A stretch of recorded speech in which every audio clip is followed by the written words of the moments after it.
welcome to Loyola TV News in Brief. My name is Moka Sibuku. We take a look at the headlines. Parents encouraged to pay school fees in full to facilitate provision of quality education. The Millers Association of Zambia challenged not to hike the price of mealie meal. Campaigns have concluded in Lukasha and Mwansabombwe constituencies. And now the details. Parents of school-going children have been encouraged to pay in full to facilitate provision of quality education.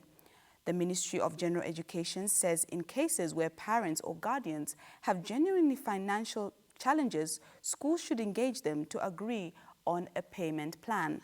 Jobis Kalumba, the Permanent Secretary, says payments in kind should also be accepted.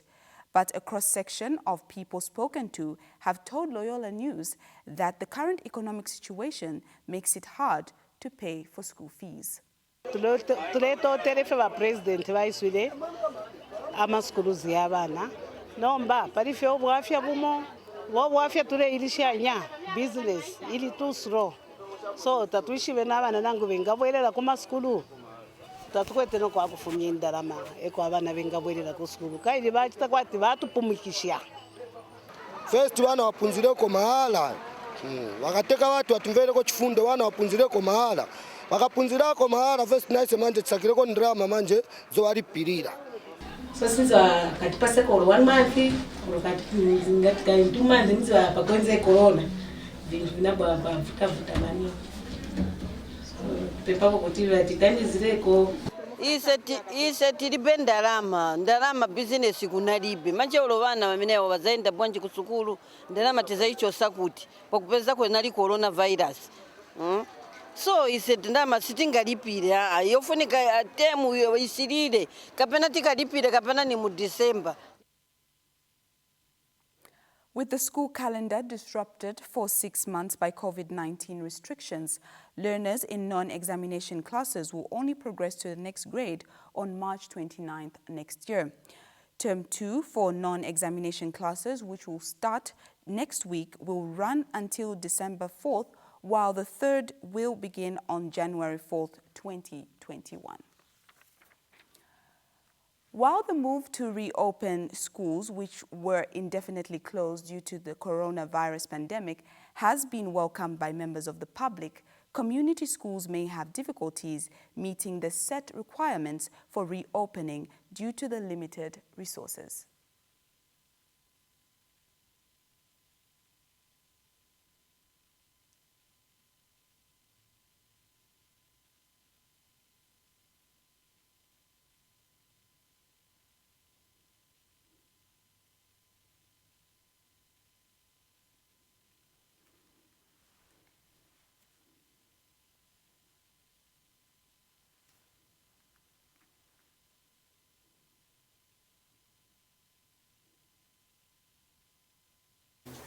Even we have a lot of challenges.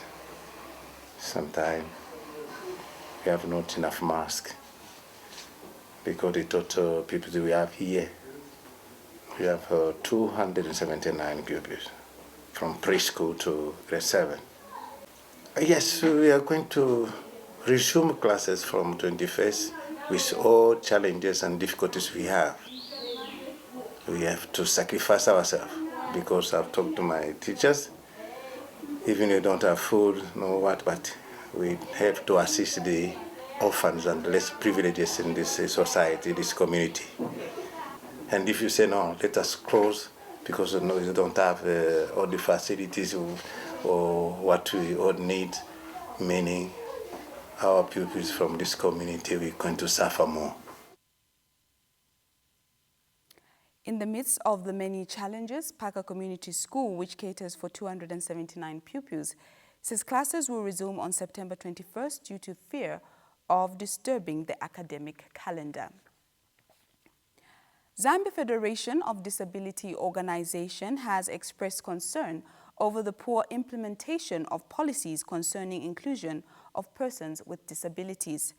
Justine Bakali, the federal director, expressed disappointment that persons with disabilities are not equitably represented in Parliament and other decision-making organs, both in public and private institutions, due to discrimination. He was speaking in an interview with Loyola News. Implementation has not been as expected. The policies are there. We still see persons with disabilities not participating in a number of programs. When you look at the decision-making organs, persons with disabilities have been left out. Currently, we can't even talk of anything where we are seeing persons with disabilities participating in decision-making. You look at the political arena, persons with disabilities have been left out. And if you are to go through the Disability Act, the UNCRPD, there are provisions actually that allows persons with disabilities to participate in public and political life. And that has been lacking. So we would want actually to appeal to government to speed up the implementation of these policies so that persons with disabilities can also be visible. People living with disabilities have bemoaned the lack of COVID-19 guidelines targeted at them. More in this report. Zambia, like many other countries in the world, has been hit by the COVID-19 pandemic. As the Ministry of Health implements its health guidelines, persons living with disabilities feel they have been left out. Persons with disabilities have been viewed to be at a high risk of contracting the coronavirus. Ian Banda is the president of the Youth in Action for Disability Inclusion. As youths with disabilities, we still face many challenges when it is to access the physical barriers in need to access hygiene facilities, which is the fact that most of the hygiene facilities are not accessible to persons with disabilities. Secondly, there is need to touch things like wheelchairs and crutches. My appeal is we feel swift action by government to include youths with disabilities in response to COVID-19. Local businesses have also been encouraged to play their role and develop products that can cater for the needs of those living with different disabilities. You know, I think the onus is on us to put up the very best of what we can be able to do to contribute to the fight against the COVID-19 in whatever way that you can imagine or think of in terms of being able to develop any particular product that can be able to fight COVID-19. So for the disabled, if you're in a wheelchair, you basically come through there and you wheel yourself in. So at the pedal, on the knee height, you basically got your pedals, which are fully adjustable. They can adjust upwards, they can adjust downwards, towards and away, which you then use your knees to activate your soap. Your soap comes out like that, okay? You lather it on your hands. When you're done lathering on your hands, then you use your knee to activate your water. It is hoped that necessary measures will be taken to enable people living with disabilities to access adequate information and safety guidelines to help prevent COVID-19. Mokasibuku, Loyola News. A private sector institution that promotes research innovation methods for farmers, KRI, says it does not expect Millers Association of Zambia to hike the price of millet meal because they have purchased more maize than the Food Reserve Agency. Dr. Frank Kayula, the KRI Executive Director, says his organization expects the Millers Association of Zambia to instead slightly reduce the price of the commodity because the association has brought more than enough maize produce.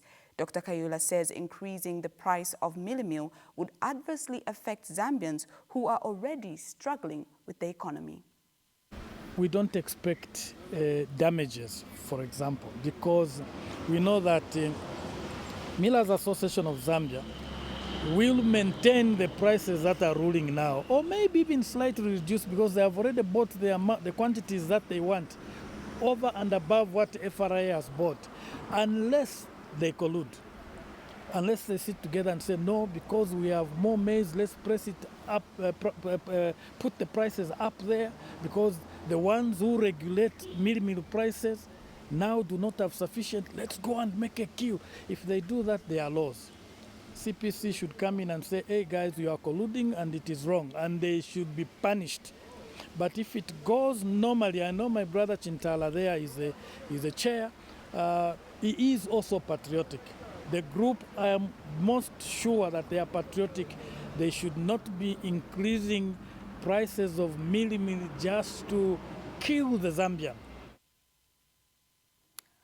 The Ministry of Finance has a massive task ahead as it quests to present 2020-2021 budget speech on the 25th September against Zambia's weak fiscal position. The much-awaited budget presentation has attracted people from different walks of life who continue to unveil their expectations. A Lusaka-based economist says the government must reverse its service charges decision, which continues to increase every year. Yusuf Dodia has told Loyola News that the formulation of the 2021 national budget should address government's abnormal service charge, which makes it difficult to register companies. Mr. Dodia says the decision has made government become a player in the private sector, which is conflicting its monopoly policy. To register a company in Zambia used to cost 250 kwacha just a year, 2 years ago. Now it's 1,000 kwacha, it's 4 times more. To inspect a company for a permit, whether it's to industrial concern or it's a medical institution, the charges were somewhere around 1,000 kwacha for inspection. Now it's 50,000, 100,000, and you have to do more than one inspection in order to get that license or permit. So government has now become a player in the private sector, in the sense that their services have become so expensive that the government is making money as government departments when we, the taxpayers, are actually funding government through the national budget. It's the reason why we have a national budget that raises taxes to be able to fund government activities is so that government should not become a player in the market. Government should be able to give the services because those services are paid for already through taxes.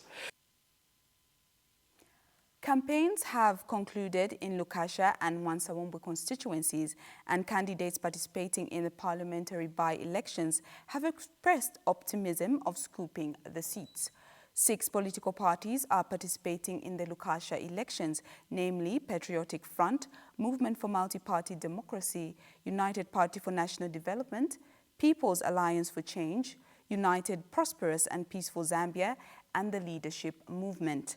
Meanwhile, the Mwansa-Wombwe election has attracted 5 political parties, namely the Patriotic Front, the United Party for National Development, United Prosperous and Peaceful Zambia, the Leadership Movement, and the National Restoration Party. Lukasha and Mwansa-Wombwe have been at the center of the country's political news as President Edgar Lungu and opposition UPND leader Hakainde Hichilema visited the 2 constituencies to drum up support for their party's candidates. The people of Lukasha and Mwansa-Wombwe go to the polls tomorrow, Thursday, the 17th of September 2020, to elect their new representatives following the deaths of Mwenya Munkonge and Rogers Mwewa, respectively. Voting is expected to start at 6 in the morning. And now in international news, the court in Zimbabwe has issued an arrest warrant for opposition MP Joanna Mamombe after she failed to attend trial on Monday to face accusations of taking her abduction in May, state-owned Herald newspaper reports. The MP for the Opposition Movement for Democratic Change, MDC, party is being jointly charged with 2 other female party members, Cecilia Chimbiri and Netsai Marova. They were detained in May for attending a protest during lockdown. They allege state agents then abducted them from the police, beat and sexually assaulted them, and forced them to drink each other's urine. But the authorities insist the women made up the story to divert attention from the fact that they broke lockdown rules by attending a protest. On Tuesday, their lawyer told a magistrate in the capital, Harare, that the MP was admitted at a health center. He is quoted as saying his client was suffering from anxiety problems and could not attend court. An Algerian journalist convicted of undermining national unity has had his prison sentence reduced to 2 years on appeal. Khalid Drareni was originally sentenced to 3 years in jail. He's been detained since March. He runs a new website and is also a correspondent from French TV5 Monde. He was arrested after reporting on a demonstration by Algerian anti-government movement known as Hirak. The popular protest forced longtime President Abdelaziz Bouteflika to quit last year. Drareni's lawyers, fellow journalists, and supporters say he's been punished for doing his job. More than 500,000 people have been affected by severe flooding in Ethiopia, with some places recording the heaviest rains in a century. The Minister of Water and Irrigation, Seleshi Pekele, says about 200,000 have been left homeless by the floods, which have swept through at least 5 of Ethiopia's 10 regions. The floods have killed livestock, destroyed crops, and damaged homes and public infrastructure to an extent not seen in decades. As the situation worsened in recent days, the government has started helicopter missions to provide relief to the worst affected areas. Neighboring Sudan has also been hit by severe flooding. It has been caused by higher than usual seasonal rains, and the levels of the River Nile have been at their highest in a century. 4 men have been arrested by police in Somalia after a teenage girl was raped and murdered. Police say that on Friday, the teenage girl was sexually abused by a gang and then thrown from a 6-story building in the capital, Mogadishu. The incident has sparked outrage, with hundreds of women taking to the streets of Mogadishu to protest and demand justice. Incidents of kidnap, rape, torture, and murder of women and girls have been increasingly reported across Somalia in recent years. A few days ago, a 16-year-old girl was kidnapped, raped, and tortured for several hours before she was found tied up in Garowe, the capital of semi-autonomous region of Puntland.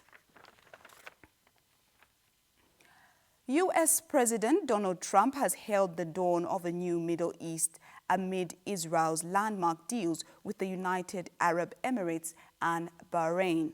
Mr. Trump spoke as the 2 Gulf states signed agreements fully normalizing their relations with Israel. The 3 countries hailed the deals as historic, as did Mr. Trump, whose administration helped broker them. The Gulf states are just the 3rd and 4th Arab countries to recognize Israel since its founding in 1948. Mr. Trump hopes other countries will follow suit, but the Palestinians have urged them not to, while their conflict remains unresolved.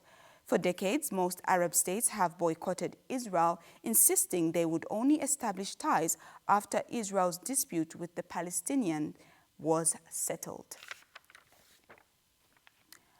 And in sports, Tiger Woods ranks winged foot as one of the 3 hardest courses in the world as he prepares for his week's U.S. Open. The championship is making a 5th visit to the New York course. Only once has the winning score been under par. Woods, a 3-time U.S. Open champion, missed his first cut in a major as a professional when winged foot last staged the U.S. Open in 2006. It came a month after the death of his father, Earl, and while he refused to use that as an excuse 14 years ago, he conceded on Tuesday that he had not been fully prepared. Woods finished on 12 over after his 2 rounds in 2006. Australian Geoff Ogilvy eventually won the tournament on 5 over. Woods will be joined by fellow Americans Justin Thomas and Colin Morikawa on the first 2 days in New York. World number 2, John Ram, who hopes to become the first Spanish winner of the major, has predicted another winning score over par if firm conditions prevail this week. On that note, we have come to the end of the news in brief, but before we go away, let's take a look at the headlines. Parents of school-going children have been encouraged to pay in full to facilitate provision of quality education. The Ministry of General Education says the cases where parents or guardians have genuine financial challenges, schools should engage them to agree on payment plans. Jobix Kalumba, the Permanent Secretary, says payment in kind should also be accepted.